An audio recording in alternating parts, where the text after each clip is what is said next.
diagnosed me with having ADD. He told me I had conduct disorder. ADHD. Mild depression. Major depression. Manic depressive. Borderline personality disorder. Compulsive disorder. Anxiety. Depression and schizophrenia. Depression. ADHD. Sleep disorder. Identity problem disorder.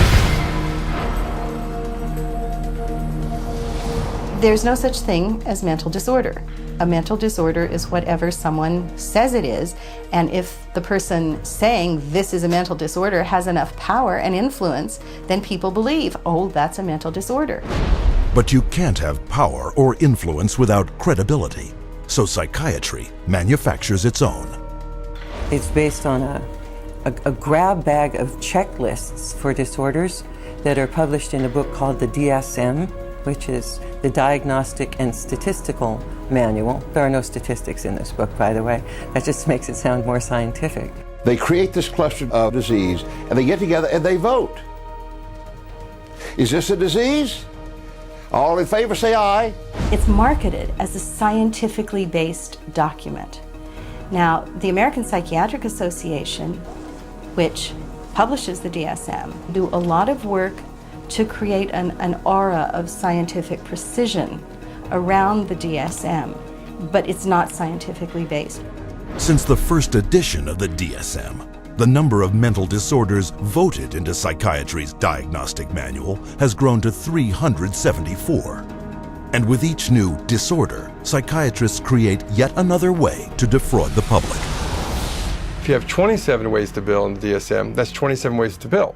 If you have 300, that's 300 ways to bill. So you can pretty much find anyone walking on the street that could fit into a DSM somehow. When you build insurance companies, you can't say the word. You've got to say a number. And they have numbers for the most ridiculous things.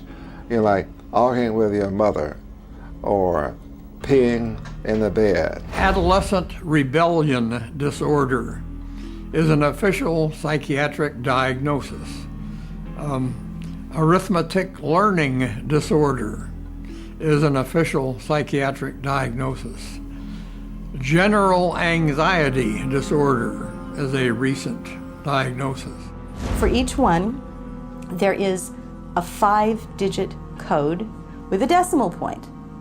Now, the implication of that is if I have illness 403.16, that's different in some important and scientifically proven way from someone who has 403.17. And nothing could be further from the truth. Incredibly enough, while presenting the DSM to the world as scientific fact, psychiatrists freely admit its utter lack of science. We have no diagnostic reliable markers for almost any illness there is in the DSM. What we're testing for in psychiatry, it's hard to say because there's nothing specifically. But as far as a test that's clinically useful, basically we're not there yet. We don't have any laboratory tests that we can use to determine whether somebody does or doesn't have a mental illness. There are no good biological tests for detecting mental illness. There is no test, there's no biopsy you can do. There is no chemical test right now. There are no specific tests to confirm the diagnosis or show the improvement, like any blood tests or any x-rays or anything like that. Oh, in my practice, I don't do any tests. I just speak with people and listen to them, and then I make a decision in what kind of illness. These diagnoses vary as widely as the psychiatrists who make them. In this hidden camera footage, a person visited several different psychiatrists, complaining of the same symptoms. I'm extremely unorganized, and I didn't used to be. It's caused problems in the family. It's caused problems getting, I'm self-employed. You've got ADD, ADHD, and you're depressed, and your depression is bipolar depressed. You have a brain chemistry disorder, and it's probably genetic. You have a lot of the symptoms of depression. So it seems like it is a mixed picture. What that means is like we got some depressive symptoms and some, high symptoms. If you're bipolar, I'll need to give you a mood stabilizer. We don't know, I kind of doubt it. It's considered low-grade bipolar. You are more of the ADD than ADHD. And as far as medications for depression, because I would recommend that you start a medication, which are Prozac, Zoloft, Paxil, Celexa. Usually Focalin XR is pretty good. They'll give you some Lexapro in the morning It's some trazodone and not. Lamictal is a better medication for that. It works on your depression also. But the treatment for any bipolar cycling is the same.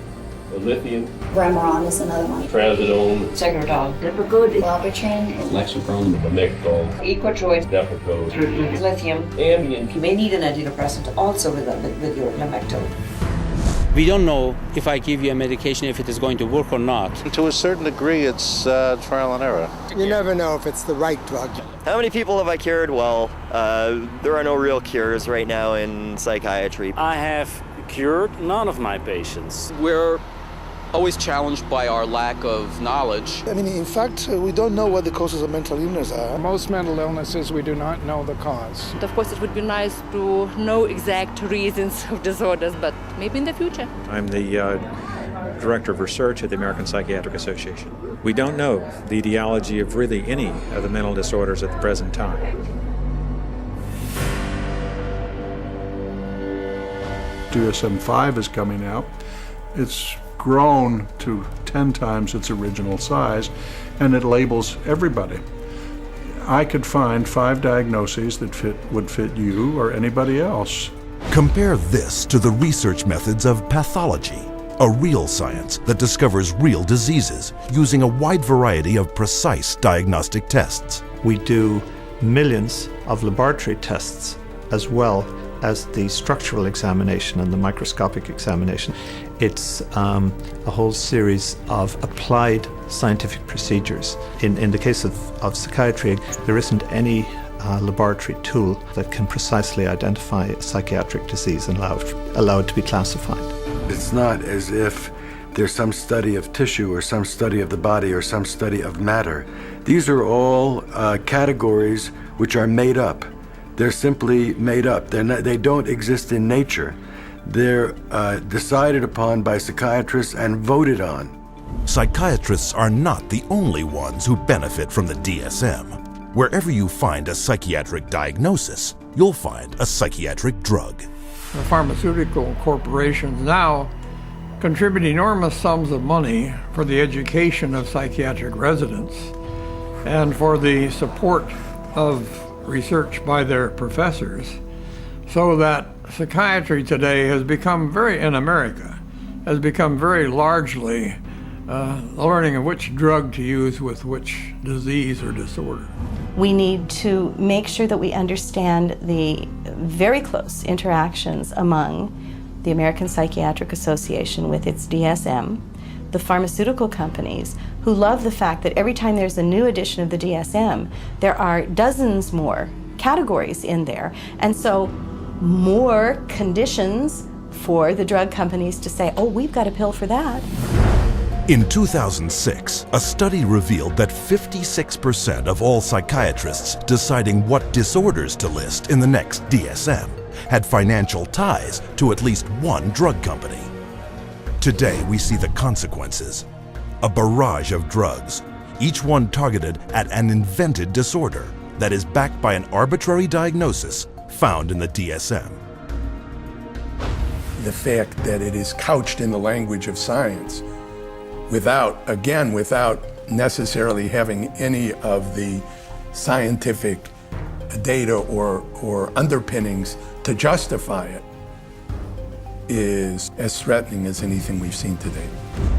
And psychiatry's latest and most expensive ploy to fool the public by imitating legitimate medicine? Brain scans. We can scan all the brains